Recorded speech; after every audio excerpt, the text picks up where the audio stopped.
Hello guys, today I introduce one quantum mechanical problem, a famous problem, a particle in a box.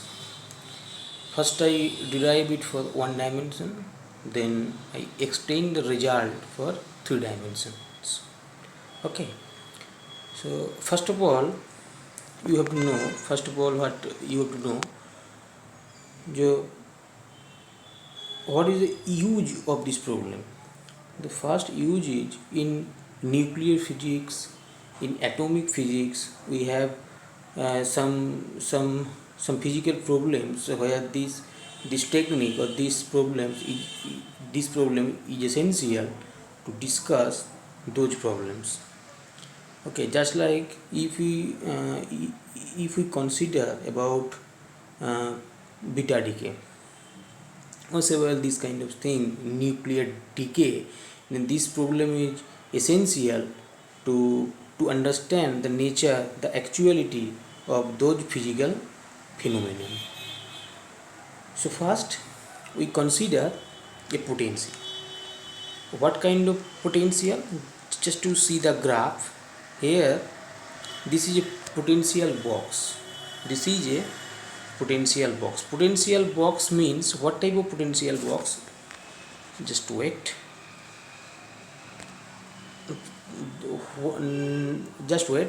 Just what type of potential box? Now you see there is a box like pattern. This is a box like pattern. This is a box like pattern, and at x equal to 0 to x equal to a, this is the base.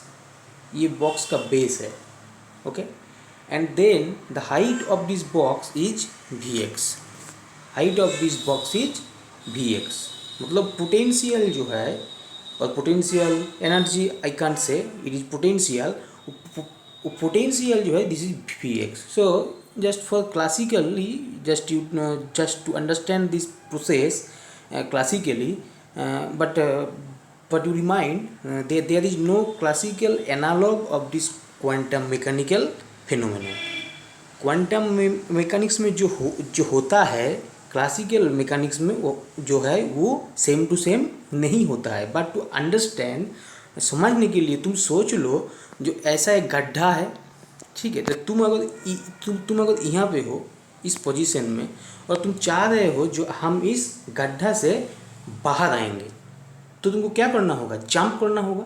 और तुम्हारा जो energy होगा, jumping जो energy होगा, वो अगर we x के साथ इक्वल होगा, तभी तुम यहीं पर जो है तभी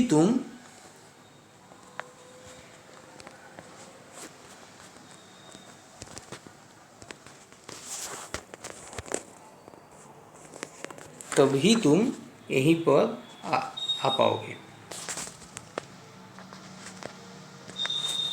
तभी तुम इस पॉइंट पर आ पाओगे. किस पॉइंट पर?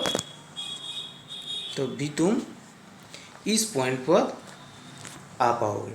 So keep in mind that if I want to jump from that point to that point, I need Vx amount of potential energy, you just suppose, but here Vx is potential. You know, for electrons V is the potential and E into V is the potential energy. So here you say just here you just take that if I wish to jump from this base to this up position to this position, then I need Vx amount of, I have to cross a barrier of potential Vx. Okay, now just see for quantum mechanical analog, just to see what will happen. Just to think, for quantum mechanics, as we have Newton's law in classical mechanics में जैसा Newton की equation है, वैसा ही quantum mechanics में Schrodinger का equation है. वो क्या है?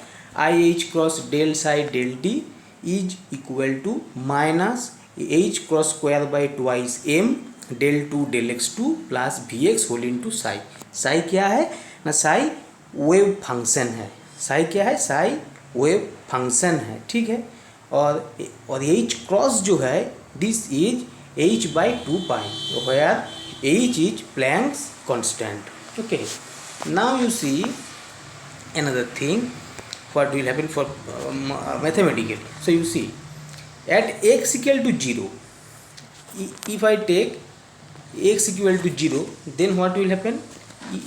Just you see, at x equal to 0 there is a wall, and at x equal to a there is another wall. Okay, and between these two the potential is Vx. ठीक है, तो at this point at x equal to 0 potential is Vx, potential is 0. just you see at x equal to 0, ये point में क्या होगा? Potential 0 होगा, और ये पॉइंट में क्या होगा? पोटेंशियल v होगा.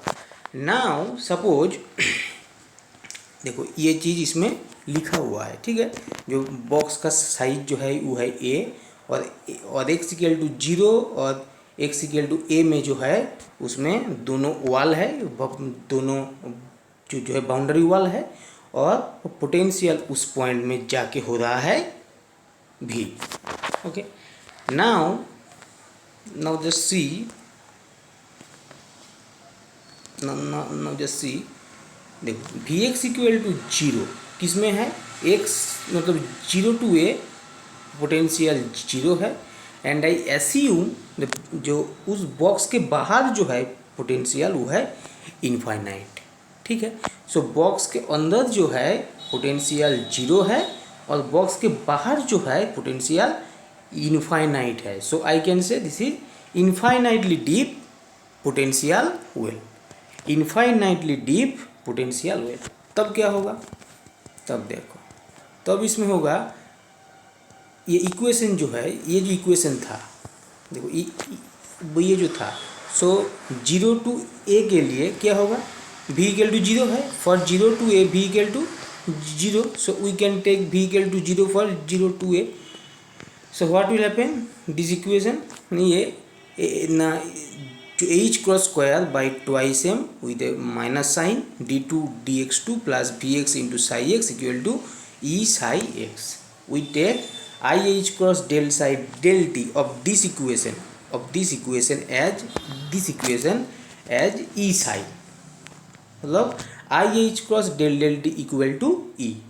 ठीक है, अब क्या होगा? ये इक्वेशन का जो है हम अगर इसका जो है सॉल्यूशन करेंगे, मतलब क्या ना, Vx इक्वल टू 0 है, so you put here Vx equal to 0. so if you put Vx equal to 0 here, Vx equal to 0, then this equation reduces to minus h cross square by twice m d2 dx2 psi x is equal to e psi x, and the solution becomes psi xt is equal to psi x into e to the power minus I t by h cross. ये inter का एक problem है mathematical, just to do it and you will get it. Now अब क्या होगा ना, from this equation where is this e is equal to h cross square k square by twice a. Just you see for one time here v equal to 0, तब क्या होगा? Minus h cross square d2 dx2 into psi minus e psi is equal to 0, and this equation becomes d2 psi dx2 this equal to minus k squared psi. So the equation, the solution of this equation becomes psi x is equal to m cos kx plus n sin kx, where m and n, these two are two arbitrary constants to be determined from the boundary conditions. Nice. Now we know, we have, हम लोग जानते हैं क्या, जो साई 0 और Sai a, मतलब ये potential box जो है, इसका जो वॉल जो है, जो ये दीवार जो है, ये दोनों पोजीशन में वेव फंक्शन 0 हो जाएगा. मतलब ये वेव फंक्शन अगर हम लोग ड्रॉ करेंगे तो कैसे होगा, हम दिखाते हैं थोड़ा सा. ये ऐसा होगा, तो इसका मतलब है इस पॉइंट में और इस पॉइंट में, ये दोनों जो पॉइंट जो है, ये दोनों पॉइंट में वेव फंक्शन का वैल्यू जो है वो 0 होगा. ठीक है, तो 0 अगर होगा तो इसमें क्या होगा, हम लोग जानते हैं जो psi zero is equal to psi A equal to zero. So X में अगर जीरो होगा तो ये पार्ट जीरो हो जाएगा। N sine K X equal to zero में N sine K X is equal to zero होगा, क्योंकि sine zero equal to zero है। फिर क्या होगा ना, psi X is equal to हो जाएगा एम कॉस के एक्स, फिर psi A is equal to A, so psi A is equal to M cos K A is equal to zero. So क्या होगा ना, psi N x is equal to हो जाएगा N sine K N X, और यार ये K N जो है ये होगा N pi by A. Okay, now from this equation we know K equal to 2m e by H cross. तो उसको हम डाल देंगे तो क्या होगा, एनर्जी का जो वैल्यू आएगा वो आ जाएगा N square pi square H cross square 2m A square. जो एनर्जी का जो वैल्यू है वो आ जाएगा N square pi square, energy का जो वैल्यू है वो आ जाएगा एन स्क्वायर पाई स्क्वायर। देखो एनर्जी का वैल्यू जो है ये है N square pi square H cross square by twice M A square. ठीक है, तो हम लोग लिख सकते हैं जो psi N x T is equal to N sine K N X into E to the power I N T by H cross. ठीक है, अब इसको हम अगर एक्सपांड करेंगे तो ये एन टेंस टू इन्फिनिटी में आ जाएगा 2/n, ये करोगे तो आएगा, और फाइनली हम इसको जो है तो ये नेक्स्ट वीडियो में हम दिखाएंगे। और फिर फास्ट एनर्जी का जो लेवल जो होगा तो इसमें तुम लोग डालोगे क्या है एन इक्वल टू 1, तो ये आ जाएगा E1 is equal to this. ठीक है, फिर हम लोग जानते ही हैं जो P जो है मतलब मोमेंटम का जो अनसर्टेनिटी है वो भी है क्या ना, हम लोग जानते हैं जो P square by twice M is equal to energy. So उससे हम लोग निकाल लेंगे तो आ जाएगा जो delta P square by twice M, ये जो है ये जो एच क्रॉस स्क्वायर बाई जो 8m जो स्क्वायर जो है इससे थोड़ा सा ज़्यादा होगा। ठीक है, अब देखो अब हम इसको नॉर्मलाइज करेंगे तो क्या होगा, psi X T whole square D X equal to 1, और उससे ये जो वैल्यू जो है कैपिटल एन का वो आ जाएगा √2/a। ठीक है, so actually the solution becomes just to think N equal to हो जाएगा √2/a, इसमें होगा sine K N X where K N is equal to N pi by A, और ये E to the power this. ठीक है, अब अगर ये 3 डायमेंशनल होगा तो ये तो इक्वेशन जो है क्या होगा, इसमें सिर्फ था क्या del2 del x2, लेकिन इसमें होगा del2 del x2 plus del2 del y2 plus del2 del z2। ठीक है, सेम चीज़ है, सेम जो है कंडीशन है, तो उसमें सिर्फ एक चीज़ था एन साइन के, तो इसमें आएगा जो N sign k1 k2 k3, और उसमें हम बोल रहे थे जो k इक्वल टू जो है एन जो पाई एक्स बाई ए, तो फिर इसमें होगा क्या sine pi x by A, और k2 के लिए जो है पाई वाई बाई ए, फिर k3 के लिए पाई जेड बाई ए। ठीक है, तो फिर एनर्जी जो है वो क्या होगा ना, जो एच को square pi square by twice M into 1/a square plus 1/b square plus 1/c square, और फिर साई जो होगा उसका तीनों का गुना होगा। ठीक है, और एनर्जी टोटल ये हो जाएगा। लेकिन इसमें एक चीज़ है डिजेनरेसी का मतलब है जो ये देखो ए बी सी 3 है ना, और NX NY और NZ है।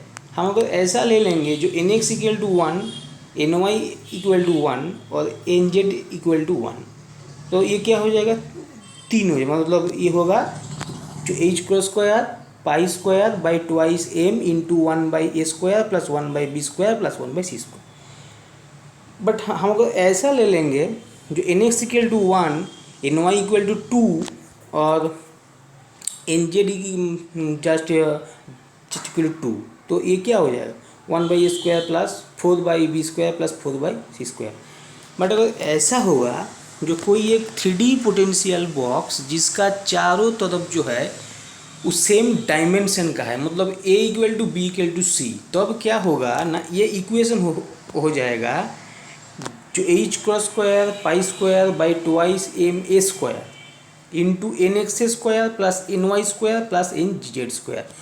उस समय क्या होगा, हम अगर एन एक्स का वैल्यू को ले लेंगे 1, एन वाई का वैल्यू को ले लेंगे 2, एन जेड का वैल्यू का ले लेंगे 1, फिर हम अगर ले लेंगे एन एक्स इक्वल टू 2, जैसा देखो जैसे इसमें किया हुआ है जो 1 1 3 3 1 1 और 1 3 1, ये तीनों का वैल्यू जो है सेम है। सो ये 1 1 3 ये जो स्टेट जो है एनर्जी का स्टेट जो है इट इज ट्रिपली डिजेनरेट। मतलब हम एक्स वाई जे मतलब एन एक्स एन वाई और एन जेड का वैल्यू जो है ये तीनों का क्वांटम नंबर जो है हम इसको हम चेंज कर सकते हैं, लेकिन जो एनर्जी का जो वैल्यू जो है वो चेंज नहीं होगा, इसलिए हम बोल सकते हैं इसको जो ट्रिपली डिजेनरेट। और इसका और एक चीज़ भी है, देखो क्या लोअर एनर्जी स्टेट जो है इसमें जो गैप है जैसा E111 और E112 इन दोनों का बीच में जो गैप है और फिर E113 और E222 इन दोनों का बीच में जो गैप है ये ज़्यादा है। सो जितना तुम हायर एनर्जी स्टेट में जाओगे ये जो एनर्जी लेवल का गैप जो है ये भी बढ़ेगा। ठीक है, ये जानना है। So today up to this, thanks to